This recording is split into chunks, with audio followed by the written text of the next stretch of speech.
Hello viewers, technique easy এডুকেশনের পক্ষ থেকে আমন্ত্রণ জানিয়ে আজকে আমি আমার নতুন পর্বটি শুরু করছি। তো নতুন পর্ব দেখবো যে কোন নতুন প্যাসেজ নিয়ে আলোচনা করা হচ্ছে। তো যখন আমি প্যাসেজটা পড়াবো তোমরা একটু খেয়াল করবে যাতে তোমাদের জন্য আরো এই জিনিসটা ইজি হয়ে যায়। তো আমরা গত এপিসোডের মধ্যে দেখেছিলাম যে ফারাবি আর ফ্লোরার যে ফার্স্ট প্যাসেজটা ছিল, আজকে এটারই পরবর্তী প্যাসেজটা মানে পরবর্তী লেসনের প্যাসেজটা নিয়ে আমরা আলোচনা করব। তো এখানে বলা হচ্ছে next week Farabi comes to visit Flora in her house. তো এখানে বলা হচ্ছে যে পরবর্তী সপ্তাহে ফারাবি হচ্ছে ফ্লোরার বাসায় ভ্রমণ করতে আসে। তো এটা প্রশ্ন আকারে আসতে পারে যে ফারাবি কখন হচ্ছে ফ্লোরার বাসায় বেড়াতে আসে। তো সেটা হবে নেক্সট উইক ফারাবি হচ্ছে ফ্লোরার বাসায় বেড়াতে আসে। They are having a chat. Chat বলতে বোঝায় গল্প করা বা কথা বলা, এরকম বোঝায় যে তারা কথা বলছে। Can you remember your first day at school Flora. তো বলা হচ্ছে যে ফারাবি জিজ্ঞাসা করলো ফ্লোরাকে যে ফ্লোরা তুমি কি তোমার স্কুলের প্রথম দিনের কথা মনে করতে পারো কিনা। ও ইয়েস আই ক্যান, হ্যাঁ আমি পারি। ফ্লোরা সেইজ, ফ্লোরা বলল I can recall exactly what happen. Recall মানে হচ্ছে মনে করা, এক্স্যাক্টলি মানে সঠিকভাবে। আমি সঠিকভাবে এখনো মনে করতে পারি ওই দিনটার কথা বা ওই দিন কি ঘটেছিল।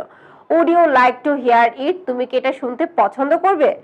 আই উড লাভ টু, এখানে বলছে আই উড লাভ টু, আমি শুনতে পছন্দ করব। সেইস ফারাবি, ফারাবি বলল প্লিজ টেল মি, দয়া করে আমাকে বলো। ওকে সেইস ফ্লোরা, ফ্লোরা বলল ঠিক আছে আমি বলছি এখন তোমাকে। ইট ওয়াজ 2006, এটা হচ্ছে 2006 সালের কথা। I was then 6 years old. 2006 সালে ফ্লোরার বয়স ছিল হচ্ছে 2006 সালে ফ্লোরার বয়স ছিল 6 বছর।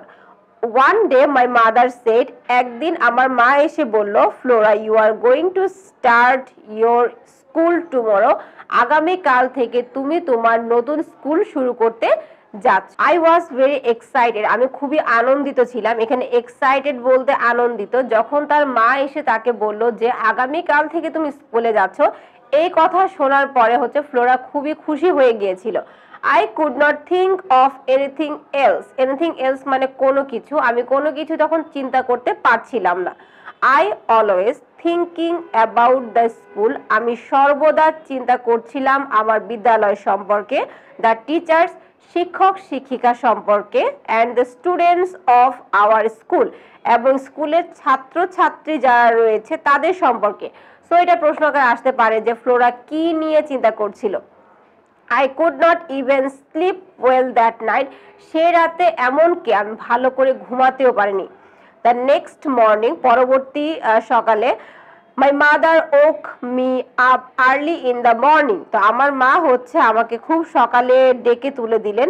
I had a bath, আমি গোসল করে নিয়েছিলাম, and put on my best clothes, এবং আমার সবচেয়ে ভালো যে পোশাক সেটা আমি পরিধান করেছিলাম। এখানে put on মানে হচ্ছে পরিধান করা।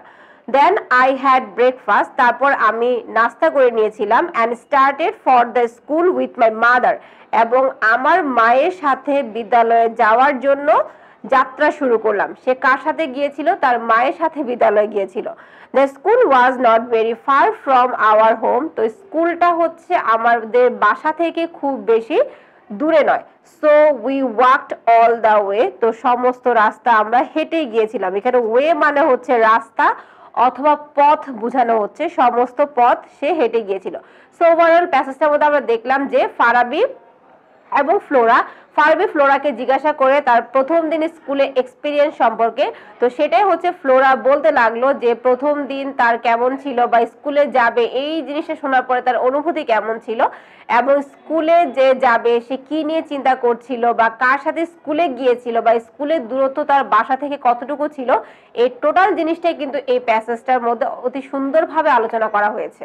সো বন্ধুরা, আশা করি এই প্যাসেজটি তোমরা ভালো করে বুঝতে পেরেছো। যেহেতু প্যাসেজটি ভালো করে বুঝতে যারা পারবে তাদের জন্য এই প্রশ্নগুলো অ্যান্সার করাটা অনেক ইজি হবে। সাথে প্যাসেজ পড়ানোর সময় কিছু ওয়ার্ডের অর্থ তোমাদেরকে বলেছিলাম, যেগুলো তোমাদের এমসিকিউ টাইপের মানে সিনোনিমস টাইপের যে এমসিকিউ রয়েছে সেগুলোর জন্য অনেক কাজে আসবে।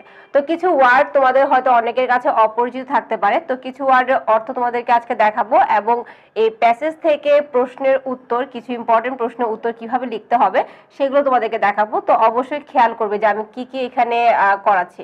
তো ফার্স্ট আমরা চলে যাবো হচ্ছে ওয়ার্ড মিনিং এ। কিছু ওয়ার্ড দেওয়া হয়েছে, এই ওয়ার্ডের অর্থগুলো তোমাদেরকে জানাবো যে কোন ওয়ার্ডের কি অর্থ হতে পারে।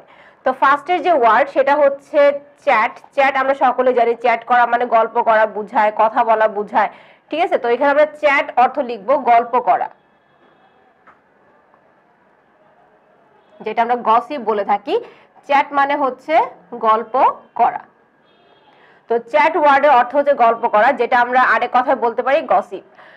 Next word recall. রিকল মানে হচ্ছে মনে করা বা স্মরণ করা। আমরা রিমেম্বার ওয়ার্ডটার সাথে অনেকে পরিচিত, তো রিমেম্বারের সিনোনিমস হিসেবে তোমরা রিকলটা ইউজ করতে পারবে অথবা রিকালেক্ট ওয়ার্ডটা ইউজ করা যেতে পারে। তো সেই ক্ষেত্রে রিকল মানে হচ্ছে মনে করা অথবা স্মরণ করা, মনে করা অথবা স্মরণ করা। রিকল মানে হচ্ছে মনে করা, চ্যাট মানে হচ্ছে গল্প করা। আমরা রিকলের পরিবর্তে রিকালেক্ট অথবা রিমেম্বার ওয়ার্ডটা ইউজ করতে পারবো। নেক্সট ওয়ার্ড হচ্ছে ওয়ে। ওয়ে বলতে অনেক সময় পদ্ধতি বুঝায়, ওয়ে বলতে অনেক সময় পথ বুঝায়। তো এটা নির্ভর করে তোমার প্যাসেজটার মধ্যে কি অর্থ মিনিং করতেছে তার উপর ডিপেন্ড করে। তো আমরা এখানে প্যাসেজটার মধ্যে দেখেছিলাম যে ওয়ে দ্বারা হচ্ছে তোমার পথ মানে কতটুক পথ সে যাচ্ছে বা কিভাবে যাচ্ছে সেটা মিন করতেছে। তো এখানে ওয়ের অর্থ লিখবো হচ্ছে আমরা এখানে পথ।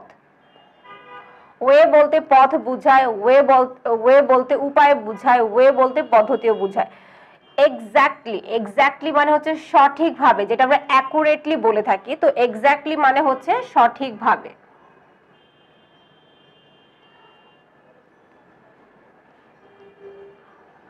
এক্স্যাক্টলি মানে হচ্ছে সঠিকভাবে।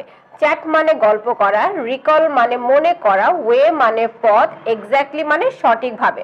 Next word happen. হ্যাপেন বলতে আমরা অনেকেই জানি, হ্যাপেন মানে হচ্ছে ঘটা, কোনো কিছু ঘটছে এই অর্থে হ্যাপেন ওয়ার্ডটা ইউজ করা হয়ে থাকে।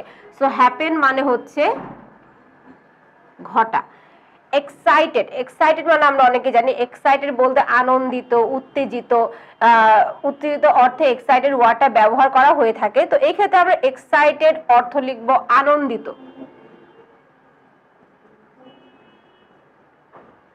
এক্সাইটেড মানে হচ্ছে আনন্দিত হওয়া।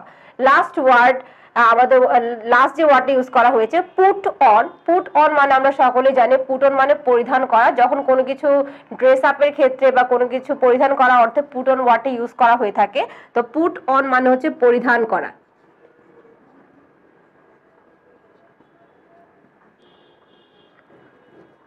সো ভিউয়ার্স, আমরা এখানে আবার ফার্স্ট থেকে দেখবো যে কি কি ওয়ার্ডের কি অর্থ আমরা এখানে ইউজ করেছি। চ্যাট মানে হচ্ছে গল্প করা, রিকল মানে মনে করা, ওয়ে অর্থ পথ, এক্স্যাক্টলি মানে সঠিকভাবে, হ্যাপেন মানে ঘটা, এক্সাইটেড মানে আনন্দিত হওয়া, পুট অন মানে হচ্ছে পরিধান করা। সো ভিউয়ার্স, আশা করি তোমরা এই ওয়ার্ডের অর্থগুলো তোমাদের ইতিমধ্যে সকলের মুখস্থ হয়ে যাওয়ার কথা। তো এখন আমরা দেখব কিছু প্রশ্ন, এই প্রশ্নগুলোর উত্তর কিভাবে আমরা লিখবো বা প্যাসেজ থেকে হচ্ছে কিভাবে এটার উত্তরগুলো লেখা যেতে পারে। আর প্রশ্নটা লেখার সময় অবশ্যই অক্সিলারি ভার্ব বা টেন্স খেয়াল করবে যে কোন টেন্সে প্রশ্ন করা হয়েছে বা অক্সিলারি ভার্ব আছে কিনা। তো প্রথম প্রশ্ন বলা হয়েছে when did Farabi come to Flora's house. কখন হচ্ছে ফারাবি ফ্লোরার বাড়িতে মানে ফ্লোরার বাড়িতে এসেছিল। এখানে ডিড দিয়ে প্রশ্ন করা হয়েছে, তার মানে কি যে মেন যে ভার্বটা সেটাকে পাস্ট টেন্সে আবার করতে হবে। তো এখানে মেন ভার্ব হচ্ছে তোমার কাম, তো সেটা কেম হয়ে যাবে। Farabi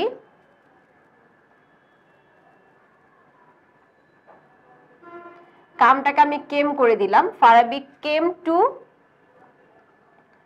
Flora's house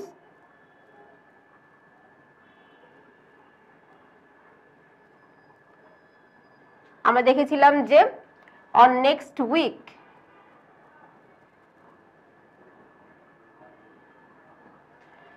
Farabi came to Flora's house on next week. When did Farabi come to Flora's house? প্রশ্ন করা হয়েছে, উত্তর লিখলাম কি Farabi came to Flora's house on next week. Second question যেটা, হোয়াট ডিড, এখানে সেম ডিড দিয়ে প্রশ্ন করা হয়েছে। What did Farabi ask Flora about, Farabi হচ্ছে ফ্লোরাকে কি নিয়ে জিজ্ঞাসা করেছিল। তো এখানে সেম টু সেম আস্ক দেওয়া আছে, এটা আস্কড হয়ে যাবে। ফারাবি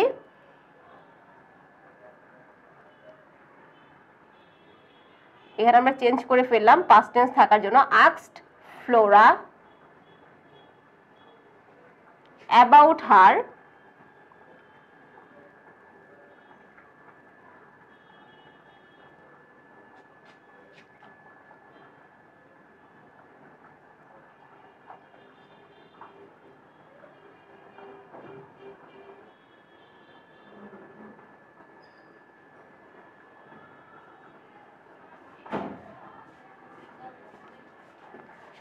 এখানে তো Farabi asked Flora about her first day at school, স্কুলের প্রথম দিন সম্পর্কে সে জানতে চেয়েছিল।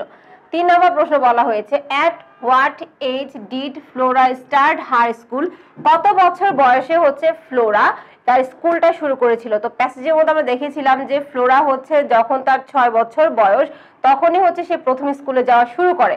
এখানেও সেম ডিড দিয়ে প্রশ্ন করা হয়েছে, তার মানে স্টার্ট, সেটা স্টার্টেডে পরিণত হবে। তাহলে কি লিখবো, Flora started her school at the age of 6, যখন তার 6 বছর বয়স, 6 বছর বয়সে হচ্ছে সেই স্কুলটা শুরু করেছিল। 4 নম্বর প্রশ্ন বলা হয়েছে উইথ হোম, উইথ হোম মানে কার সাথে, with whom did Flora go to school, এখানে সেম আবার সেই ডিড দিয়ে প্রশ্ন করা হয়েছে। আর পুরো প্যাসেজটা এখানে পাস্ট টেন্সে দেওয়া, তোমরা প্যাসেজ খেয়াল করবা যে কোন টেন্সে দেওয়া আছে, পাস্ট টেন্সে থাকলে পাস্ট টেন্সে সব উত্তরগুলো হবে। তো এখানে ডিড দিয়ে প্রশ্ন করা হয়েছে, তো কার সাথে গিয়েছিল, আমরা দেখিয়েছিলাম প্যাসেজের মধ্যে তার মায়ের সাথে গিয়েছিল। তো লিখবো Flora went to school, Flora went to school with her mother.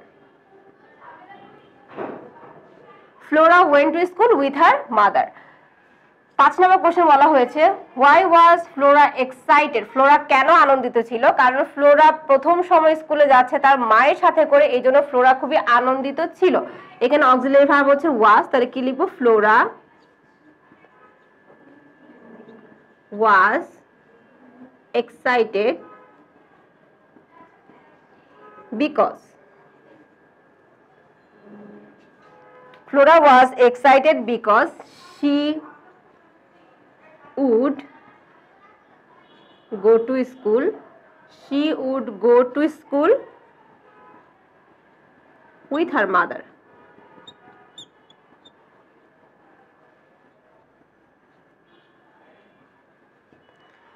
Flora was excited because she would go to school with her mother. সে তার মায়ের সাথে হচ্ছে স্কুলে যাচ্ছিল, এই জন্য ফ্লোরা খুবই আনন্দিত ছিল।